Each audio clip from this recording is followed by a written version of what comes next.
Good morning students, Vivekananda online class में आपका स्वागत है।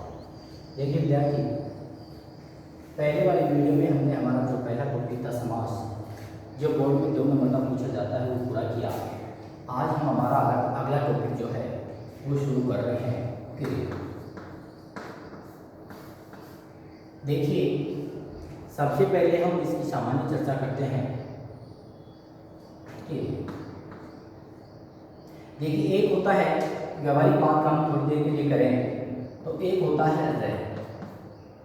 और रय के रूपों की हम बात करें, रय के रूप, तो हमारी भाषा में रय के मुख्य से 3 रूप होते हैं। यानी रय जो होता है वो 3 प्रकार से हमारी भाषा में प्रयुक्त होता है, जिनमें पहला रय होता है वो होता है कर्म। दूसरा रय की यदि हम बात करें तो ये भी होता है कर्म। तीसरा जो रय होता है वो होता है जैसे क्रम। ये भी रय है और ये भी रय है। ये बात हम यहाँ इसलिए कर रहे हैं क्योंकि हमारा टॉपिक है क्रिया, और इसमें क के नीचे रय लगा हुआ है। ये सामान्य बातें होती हैं हिंदी की भाषा की। इस जो नीचे वाला रय होता है हमारा, देखिए ऊपर वाला रय जो होता है हमेशा ये हलंत होता है, और इसको जब हम नीचे लाएंगे तो जिस वर्ण के ये लगा हुआ है उस वर्ण से ठीक पहले नीचे आता है। यहाँ हम बात करते हैं क्रम की, तो ये मैं पे लगा हुआ है, और जब मैं पे लगा हुआ है तो इसको नीचे लाएंगे तो ये मैं से ठीक पहले नीचे आएगा, और नीचे आते ही ये आधा हो जाएगा। ये होता है कर्म। जैसा हमें कई बार लिखना होता है आशीर्वाद, और हम कंफ्यूज हो जाते हैं कि आशीर्वाद ऐसे लिखा जाएगा, या कई विद्यार्थी जल्दीबाजी में आशीर्वाद को लिख देते हैं ये आशीर्वाद। अब हमें ये पता है कि ऊपर वाला रय हमेशा हलंत रय होता है, और इसको जब हम नीचे लाते हैं तो ये आधा हो जाता है, और जिस वर्ण के लगा हुआ है उस वर्ण से ठीक पहले नीचे आता है। आशीर्वाद को यदि हम देखें तो ये आ और ये सी, ये वै पे लगा हुआ है, तो वै पे लगा हुआ है तो इसको हम नीचे लाएंगे तो वैसे ठीक पहले लाएंगे, और ये आधा हो जाएगा, और ये बना आशीर्वाद। इसकी यदि हम बात करें तो ये होता है हमारा आ। अब इसको हमने यहाँ सै पे लगाया, और सै पे लगाया है तो ये सै से ठीक पहले नीचे आएगा, और सै से ठीक पहले नीचे आएगा तो इसको हम लाएंगे यहाँ, और ये बना सी, और ये बा। इनका हम उच्चारण करते हैं क्योंकि शुद्ध लिखना और शुद्ध बोलना एक भाषा होती है। इसका जब हम उच्चारण करेंगे तो ये बना आशीर्वाद, और ये बना आशीर्वाद। हमारा करेक्ट कौन सा हुआ? आशीर्वाद। तो ऊपर किसी भी शब्द के ऊपर यदि कोई रय लगा हुआ होता है तो वो हमेशा आधा होता है, और उसको नीचे लाने पर वो हलंत हो जाता है। नीचे वाला रय जो होता है, इसकी यदि हम बात करें तो नीचे वाला जो रय होता है ये रय बेटा हमेशा पूर्ण रय होता है, अर्थात पूरा रय होता है। लेकिन जिस भी वर्ण के ये लगा हुआ होता है वो वर्ण हमेशा हलंत होता है, अर्थात आधा होता है। यदि हम बात करें यहाँ इस क्रम की यदि हम बात करें तो इसमें ये जो रय है ये क के नीचे लगा हुआ है, और नीचे लगा हुआ है तो इसका मतलब ये रय पूरा है। बट ये क के लगा हुआ है, और क के लगा हुआ है तो क हो जाएगा यहाँ हलंत। तो यहाँ क हो गया आधा, और रय हो गया पूरा, और ये हो गया मैं। तो नीचे वाला रय हमेशा पूरा रय होता है, और ये जिस भी वर्ण के लगा हुआ होता है वो वर्ण हमेशा हलंत होता है, अर्थात आधा होता है। इन वर्णों का जब हम वर्ण विश्लेषण करेंगे तो हम करेंगे क, और क में मिला हुआ है आपका ए, क्योंकि कोई भी जो व्यंजन वर्ण होता है उस व्यंजन वर्ण में स्वर मिला हुआ होता है, अर्थात वे वर्ण जिनको बोलने पर या लिखने पर शब्दों की सहायता ली जाती है उन्हें हम कहते हैं व्यंजन वर्ण। जबकि स्वर वर्ण जो होते हैं वो अपने आप में अकेले होते हैं, उन्हें बोलने या लिखने पर किसी भी दूसरे दूसरे वर्ण या ध्वनि की आवश्यकता नहीं होती। तो ऐसे वर्ण जिन्हें बोलने या लिखने पर किसी दूसरे वर्ण या ध्वनि की आवश्यकता नहीं होती उन्हें हम कहते हैं शवर वर्ण। जबकि व्यंजन वर्णों के साथ में हमेशा शवर होता है। जैसे हमने लिखा च, तो च के साथ में आया ए, हमने लिखा पे के साथ में आया ए, हमने लिखा के साथ में आया ए। तो ये देखिए इसके साथ में भी सवर, इसके साथ में भी सवर और इसके साथ में भी शवर। तो के साथ में आया ए, ये कै पूरा है क्योंकि व्यंजन जो होता है वो बिना सवर के पूर्ण नहीं होता।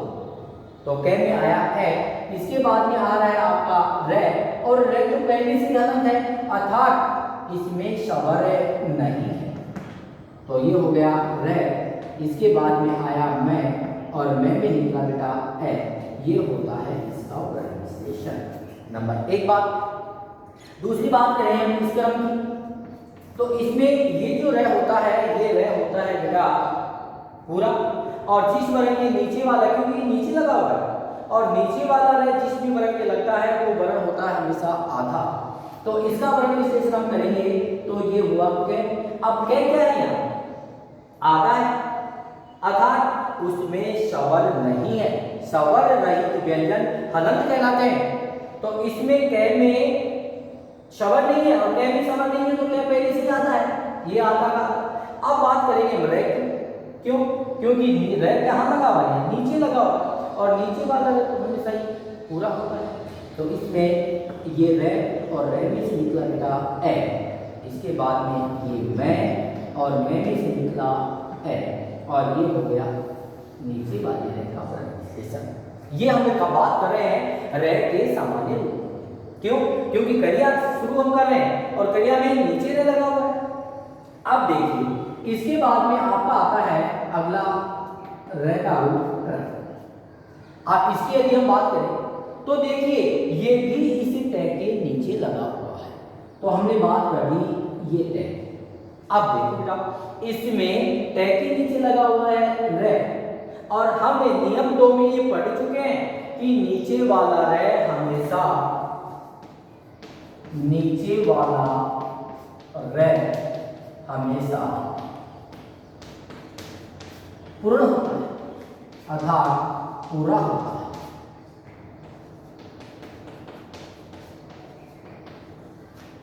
अब देखिएगा टै को हमने, टै के नीचे हमने रे लगा दिया, ये रे पूरा है क्योंकि ये कहाँ लगा हुआ है, नीचे लगा हुआ है।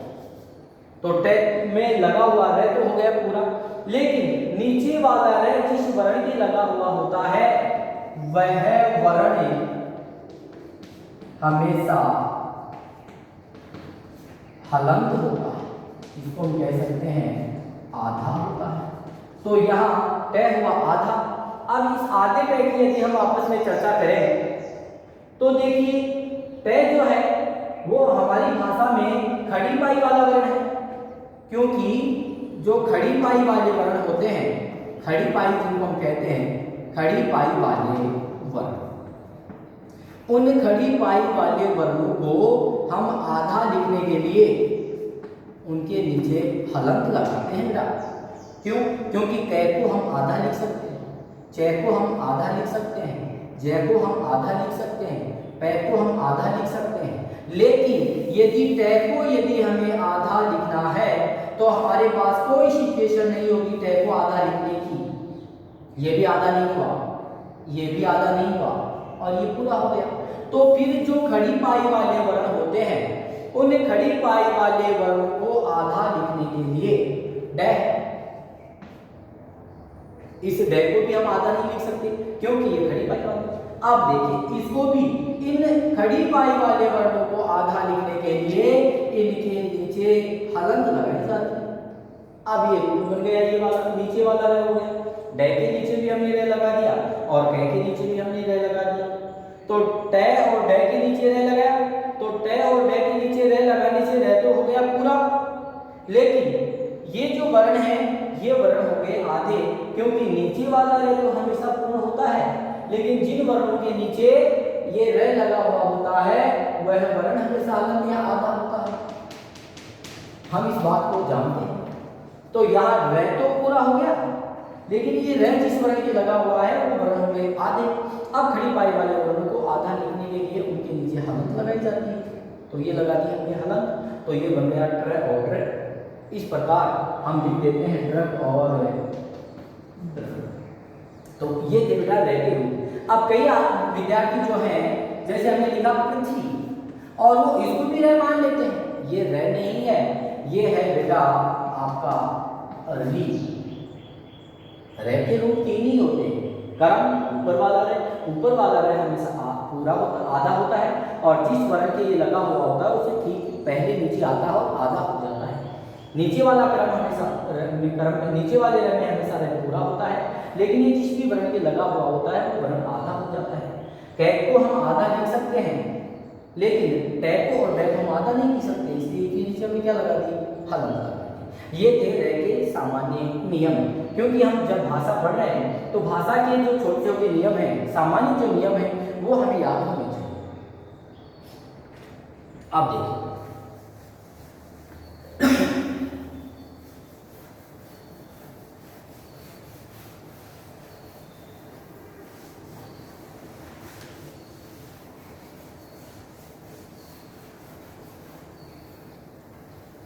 टॉपिक हमारा करियर।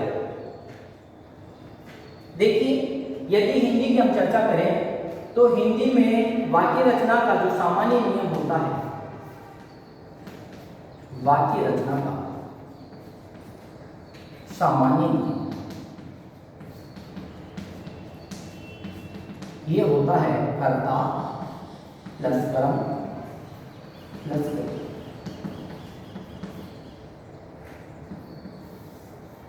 वाक्य में सबसे पहले वाक्य का कर्ता आता है, उसके बाद में वाक्य का कर्म आता है, और उसके बाद में वाक्य की क्रिया। राम जयपुर जा,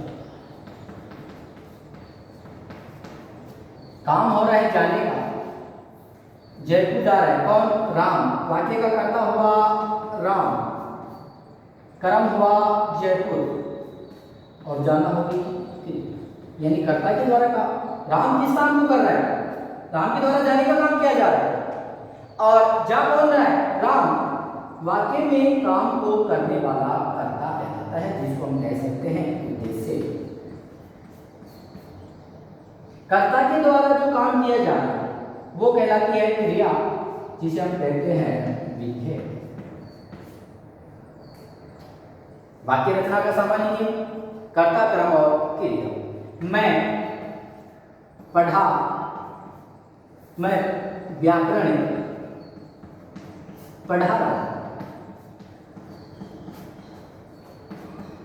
ये मैं काम तो कर रहा हूं, इसलिए मैं क्या हुआ यहाँ करता हूं। व्याकरण क्या हुआ कि कर्म हुआ, और पढ़ाना करेगा। मेरे द्वारा किया गया काम या कर्ता के द्वारा किया गया काम क्रिया कहलाती है, राम के द्वारा किया गया काम क्रिया कहलाती है। तो यहां हम ये समझ चुके हैं कि वाक्य रचना का जो सामान्य नियम था कर्ता क्रम और क्रिया, इसमें कर्ता काम को करने वाला होता है और कर्ता जिस काम को करता है उसे हम क्रिया कहते हैं। यहाँ जाना और पढ़ाना क्रिया है। देखिए क्रिया वाक्य में जिस काम का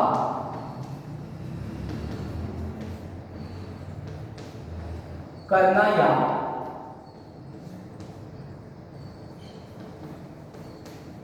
होना पाया है,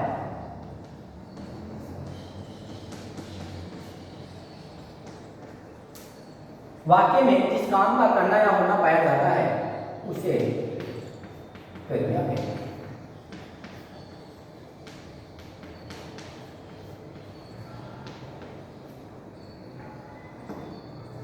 वाक्य में जिस काम का करना या होना पाया जाता है उसे हम क्रिया कहते हैं, यानी कर्ता के द्वारा किया गया काम क्रिया है। दूसरे शब्दों में हम कह सकते हैं कर्ता के द्वारा किया गया काम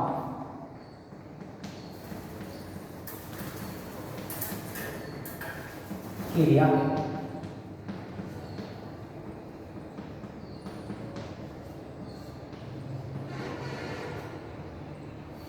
वाक्य में कर्ता जिस काम को करता है उसे क्रिया कहते हैं। मेरे द्वारा व्याकरण पढ़ाई जा रही है तो मैं काम कर रहा हूं या पढ़ाने का, ये हुई क्रिया।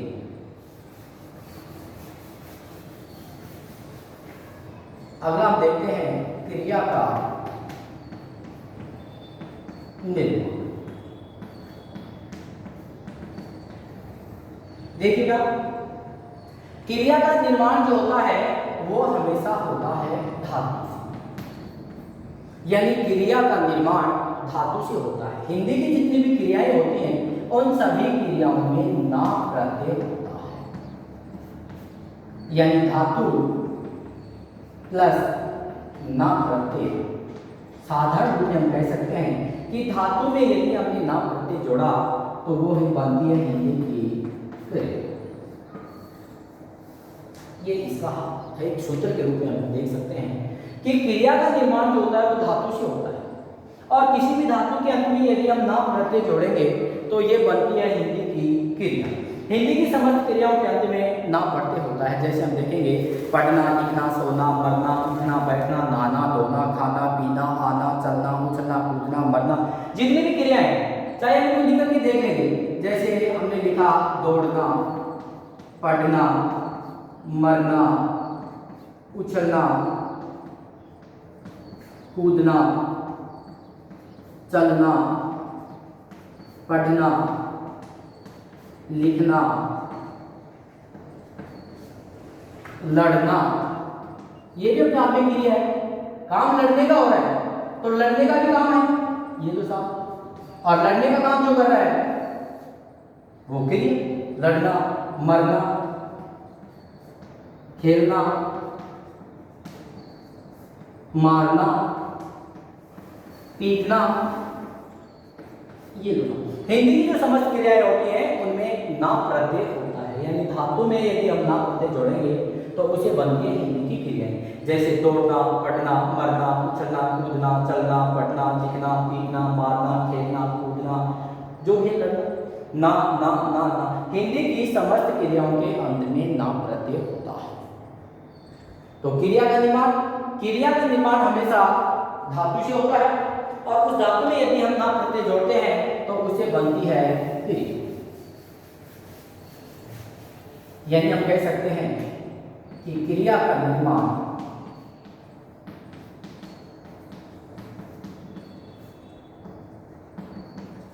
धातु से होता है।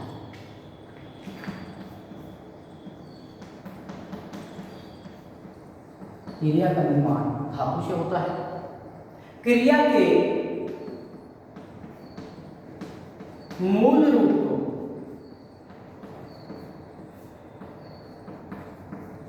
धातु कहते हैं।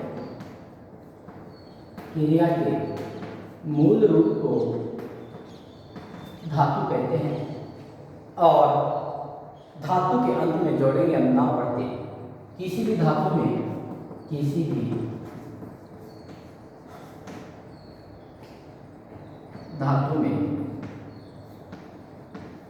ना प्रत्यय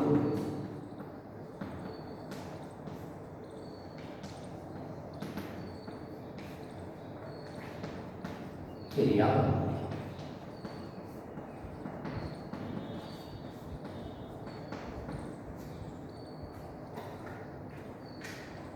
अब देखिए, क्रिया का निर्माण हमेशा धातु से होता है, और क्रिया का जो मूल रूप होता है वही धातु कहलाती है। यानी क्रिया के मूल रूप में यदि हम ना प्रत्यय जोड़ देंगे तो उसे क्रिया का निर्माण हो जाता है।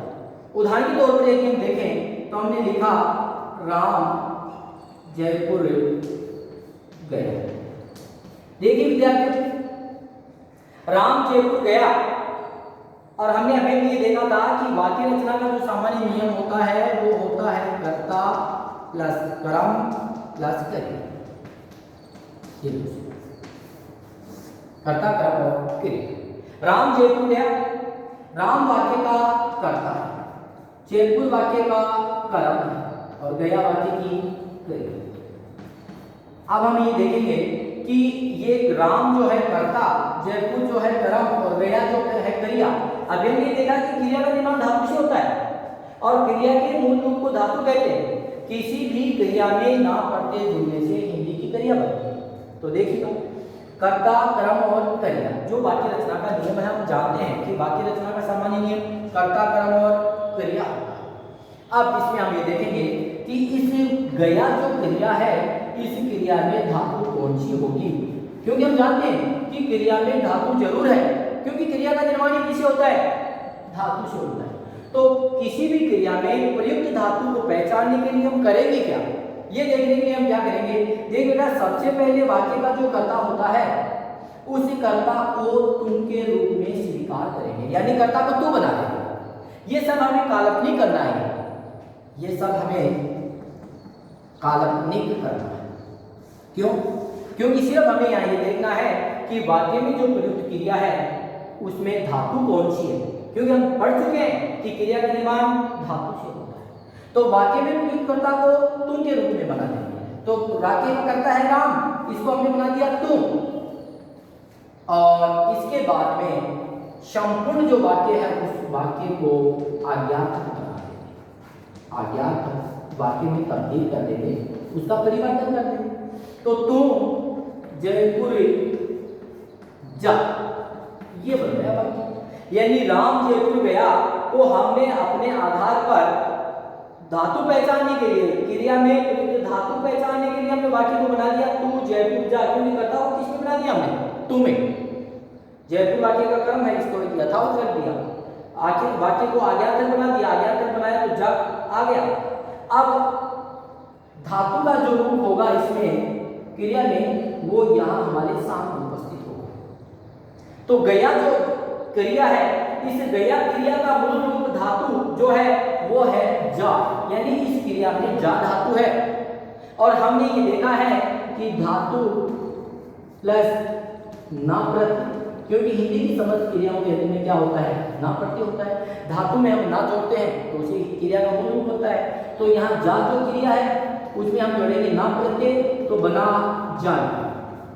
ये तो यहाँ इस राम जयपुर गया, इसमें जाना क्रिया है और इसमें जो धातु होगी वो है हमारी जा, और जा धातु में हमने जोड़ा ना प्रत्यय, तो ये बन गया जान। ये सब हमें काल्पनिक करना है। क्यों करना है? क्योंकि यदि हमें ये देखना है कि वाक्य में प्रयुक्त जो क्रिया है उस क्रिया में धातु कौन सी प्रयुक्त हुई है, तो इसके लिए हमें ये सब कुछ करना है। और ऐसा करने से वाक्य में प्रयुक्त क्रिया में जो धातु होगी वो हमारे सामने है। तो सबसे पहले जब हमने शुरू की क्रिया, तो सबसे पहले हमने इसकी परिभाषा देखी कि वाक्य में जिस काम का करना या होना पाया जाता है उसे हम क्रिया कहते हैं, या कर्ता के द्वारा किया गया काम क्रिया कहलाता है। दूसरी बात हमने इसमें ये देखी कि क्रिया का निर्माण हमेशा बेटा धातु से होता है, और क्रिया के मूल रूप को धातु कहते हैं। किसी भी धातु में ना प्रत्यय जुड़ने से क्रिया बनती है। हिंदी की समस्त क्रियाओं में ना ही होगा पढ़ना, लिखना, सोना, मरना, उठना, बैठना, नहाना, धोना, खाना, उछलना, कूदना, मरना, जाना। अब देखिए वाक्य में प्रयुक्त जो क्रिया में धातु है उसको पहचानने के लिए हमें ये सब कुछ करना। इसके बाद में आगे हम शुरू करते हैं क्रिया के भेद। देखिएगा क्रिया के भेदों की यदि हम बात करें तो अक्सर विद्यार्थियों का जानना यही होता है कि सर क्रिया के दो ही भेद होते हैं, सहकर्मक और एकर्मक। कई बार कक्षा में भी बात की तो यहाँ सिर्फ बच्चों के द्वारा एक ही आंसर दिया जाता है कि सर क्रिया के दो भेद होते हैं, सहकर्मक और एकर्मक, बट ऐसा नहीं होता। देखिए क्रिया के भेदों की यदि हम बात करें, क्रिया के भेद, तो क्रिया के बेटा मुख्य रूप से क्रिया के मुख्य रूप से तीन भेद होते हैं।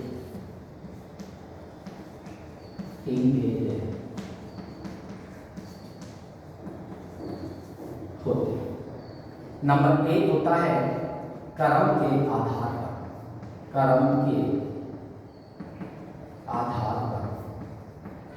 क्रिया के भेद।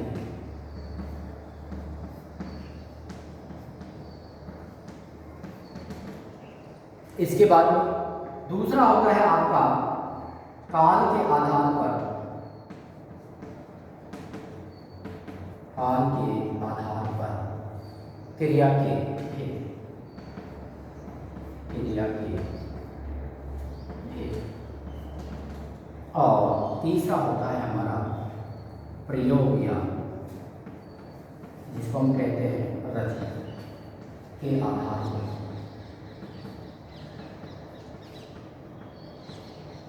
क्रिया के भेद।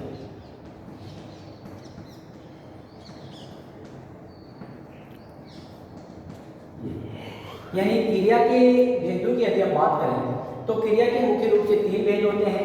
पहला होता है हमारा क्रम के आधार, दूसरा होता है हमारा काल के आधार और तीसरा होता है हमारा प्रयोग या रचना के आधार। इनके आगे हम चर्चा करें तो क्रम के आधार पर क्रिया के बेटा 3 भेद होते हैं, काल के आधार पर भी क्रिया के 3 भेद होते हैं और प्रयोग या रचना के आधार पर क्रिया के 5 भेद होते हैं। क्रम के आधार पर कई बार हम आपस में चर्चा करते हैं, मैं कक्षा में अक्सर पूछा करता हूँ बेटा क्रिया के कितने भेद होते हैं, तो आंसर होता है सर क्रिया के 2 भेद होते हैं, शकर्मक और एकर्मक। नहीं, ऐसा नहीं होगा। क्रिया के मुख्य रूप से 3 भेद होते हैं।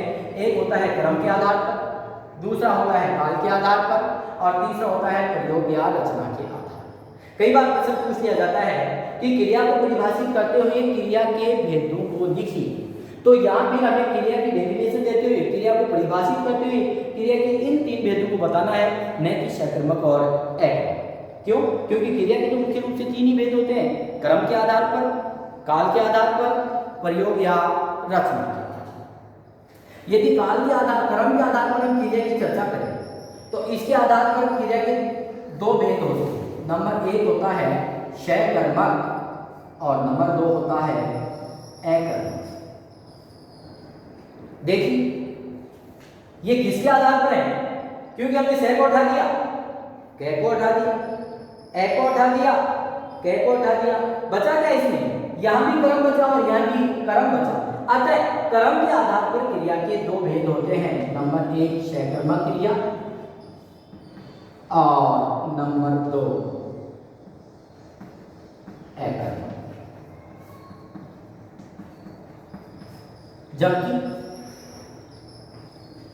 काल की यदि हम बात करें, काल की यदि हम बात करें तो सबसे पहले हम ये देखेंगे कि काल किसे कहते हैं। सामान्य रूप से काल कहते हैं समय,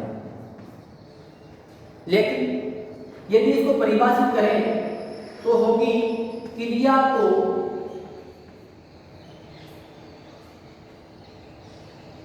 क्रिया के घटित होने वाले समय को, क्रिया की घटित होने वाले समय को काल कहते हैं। यानी क्रिया कितने समय में पूर्ण हो रही है, इसकी जानकारी देने वाले को हम कहते हैं काल। और बेटा हम जानते हैं कि यदि काल की यदि हम आपस में चर्चा करें तो ये काल जो होता है, इस काल के सामान्यतः 3 भेद होते हैं। नंबर 1 होता है भूतकाल, नंबर 2 होता है वर्तमान काल और नंबर 3 होता है भविष्य काल। तो क्रिया के घटित होने वाले समय को काल कहते हैं और इस काल के सामान्यतः 3 भेद होते हैं। नंबर 1 भूतकाल, नंबर 2 वर्तमान काल और नंबर 3 भविष्य काल। और इसी आधार पर, इन 3 आधारों पर ही हमने काल के आधार पर क्रिया के 3 भेद कर दिए। इसके आधार पर हमने लिख दी भूतकालिक क्रिया, भूतकालिक क्रिया। इसके आधार पर हमने लिख दी वर्तमान कालिक क्रिया, वर्तमान कालिक क्रिया। और इसके आधार पर हमने लिख दी भविष्यकालिक क्रिया। तो देखिए बेटा यहाँ कई बार कंफ्यूजता बनती है कि क्रिया के भेदों की यदि हम बात करें तो हमें देखना है कि कौन सा भेद होता है। सामान्य तो 3 भेद होते हैं, एक होता है क्रम, दूसरा होता है काल और तीसरा होता है प्रयोग। एक बार बोर्ड में प्रश्न पूछा गया कि काल के आधार पर क्रिया के भेदों को लिखिए। प्रश्न था बोर्ड में 2012-13 के समय में पूछा गया था कि काल के आधार पर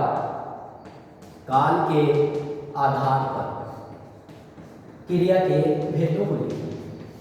अब बच्चों की तो एक ही सोच थी कि क्रिया के तो दो ही भेद होते हैं, सकर्मक और अकर्मक, और बच्चों ने बड़ी खुशी से आंसर दिया। काल के आधार पर क्रिया के दो भेद होते हैं, नंबर 1 सकर्मक और नंबर 2 अकर्मक। जबकि बेटा ये तो क्रम के आधार पर होते हैं, नहीं काल के आधार पर। प्रश्न पूछ दिया काल के आधार पर, बच्चों ने रट रखा था सकर्मक और अकर्मक। तो देखिए सकर्मक और अकर्मक जो होता है वो क्रम के आधार पर क्रिया के भेद होते हैं, जबकि काल के आधार पर तो क्रिया, क्योंकि काल ही 3 होता है तो क्रिया भी 3 ही होगी। नंबर 1 भूतकालिक क्रिया, नंबर 2 वर्तमान कालिक क्रिया और नंबर 3 भविष्यकालिक क्रिया। इससे अगला हम अगले वाले वीडियो में देखेंगे। धन्यवाद।